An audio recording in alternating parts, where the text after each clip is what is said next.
Forward number 61, JP Belencion. Also at forward number 5, Reggie Boy Basibas. Also at guard number 2, Don Gumaru. At center number 22, Joseph Gabaini. Forward number 18, Art De La Cruz. Bola nakuha ni JP Belencion. Both teams yet to buy a bucket. Ralph Robin. Just that little space is exactly what he needed to launch and knock down the three. Gumaru. Humihit. Steps inside. Wala.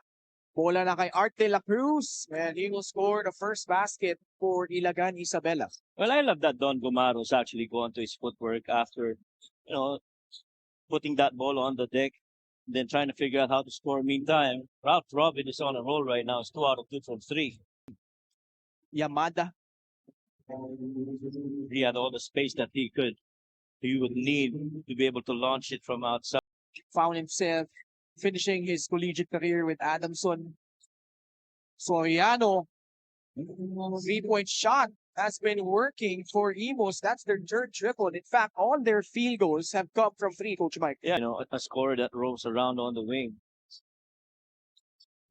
Mas maliit yung lineup na ito ng Ilagan Isabela. Art De La Cruz operating at the post.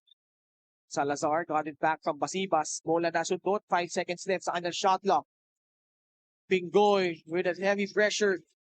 Ralph Robin and that last second help from Gumaru freed up that 3 from Ralph Robin.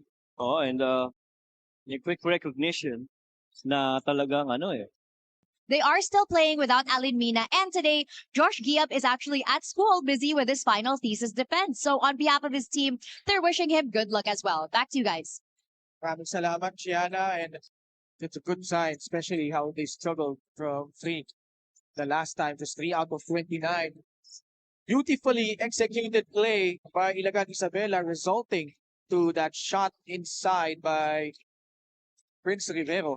Well, if there's one thing that you love naman about itong Ilagan Cowboys in the previous game against Basilan, 80% of their makes have really been assisted. And so there is ball distribution. In quarter number 1, Sombero, pinalik kay Rios. Balong Marquez, tumikada sa 3. That's their, 6-3 already? Yeah. Para sa Imus. Salazar ang nagtitimon. Bantay niya si Pellegrino. Salazar, lumusot, lays it up and in, plus a foul.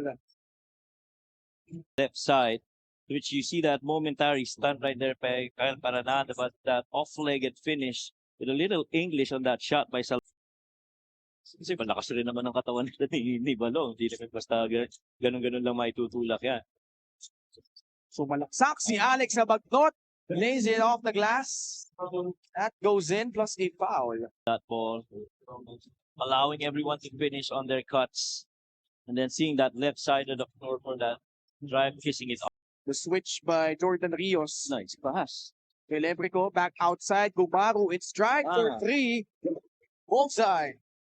Having a much more different role from what he used to when he was playing for teams like Pangasinan and EAC in the NCAA. Well, I think one major change really is the minutes that he has on the floor. He's getting so much floor time now here with Imos, and getting a good share of the offensive activity, taking shots, giving up.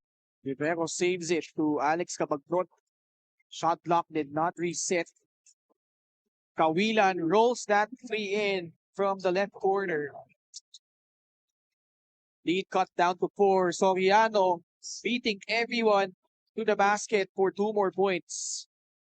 It's hard to believe na depensa isa sa mga primary weapons nitong Ilagan na twice nakita natin ang daling nakascore nitong Imos, and that only means that a lot of ball movements. You see this one on the side of Ilagan naman. I've always LGR, the official outfitter of the MPBL. Well, I've always looked at si Ralph Robin as somebody who's quiet, very observant guy. While he was with the Heat Waves, he was there on the bench for the most part, but shooting 23 and 37% of the 2 games. But his defensive value is truly so much real, and the offensive usage should also be something that shores up para dito kay Don Gumar.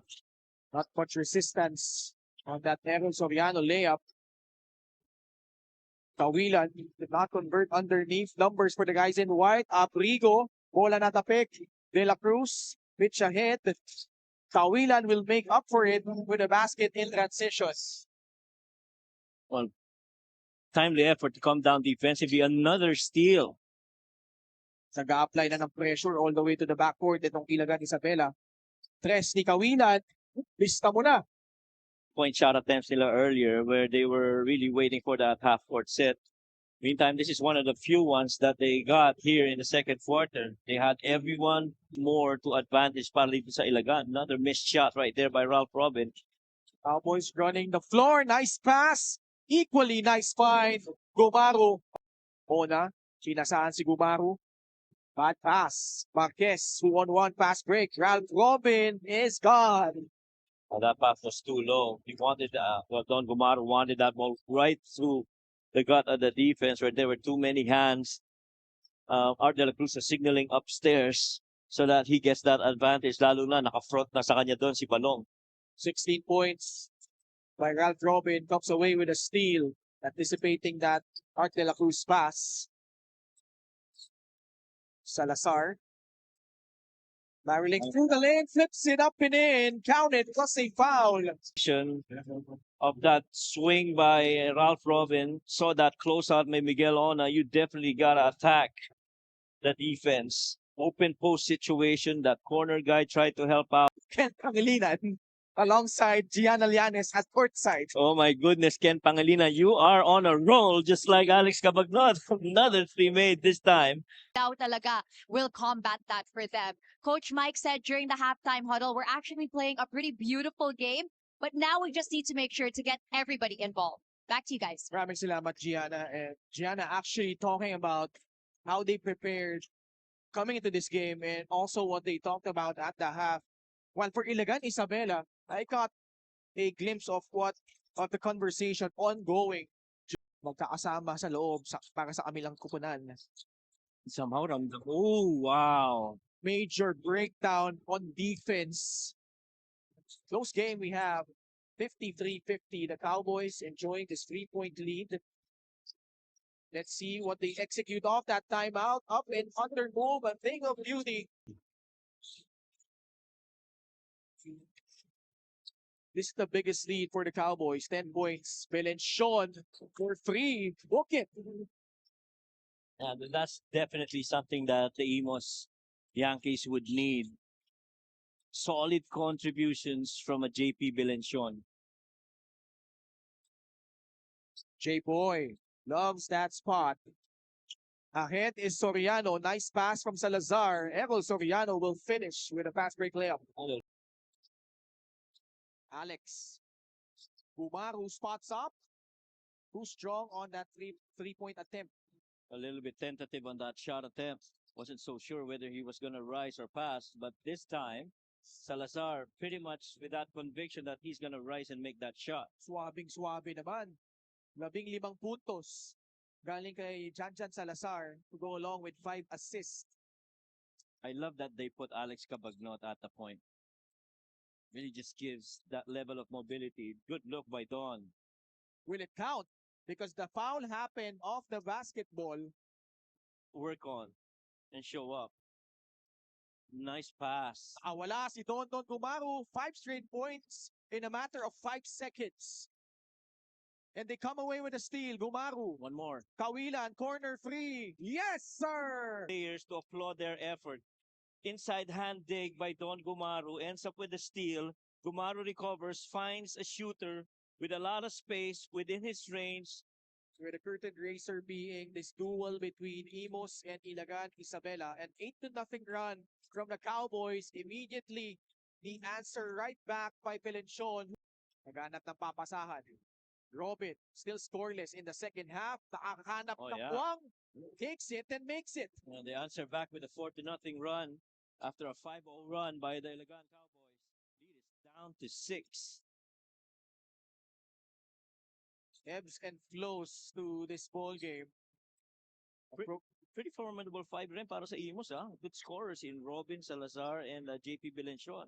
Loves that shot off the curl. Alex Cabagnot with 16 points.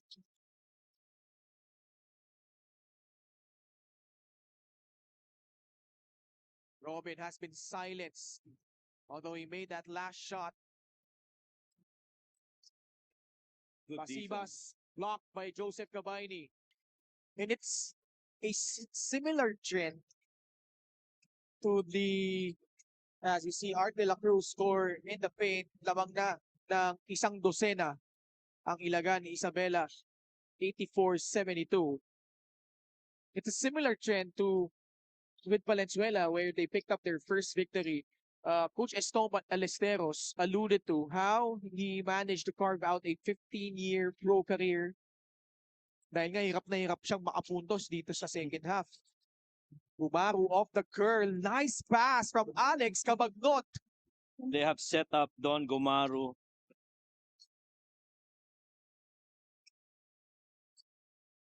Alex, count it, Yeah. plus a foul, and that could be the cherry on top.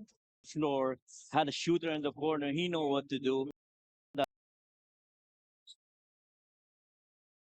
Alam mo, sarap ng spaghetti kapon. Gusto ko lang mabanggit sa'yo, Coach Mike. Saan yun? Kapon, nasa pako ka. Oo nga. Saan galing yung spaghetti? Mamaya, sabihin ko sa'yo. Ah, okay. Sige. 88-74.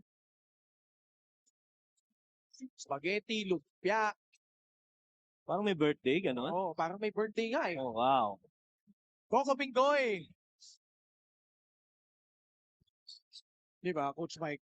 Para dito sa Ilagan Isabela, back-to-back wins. Yeah. And they wanna improve on that 8th place finish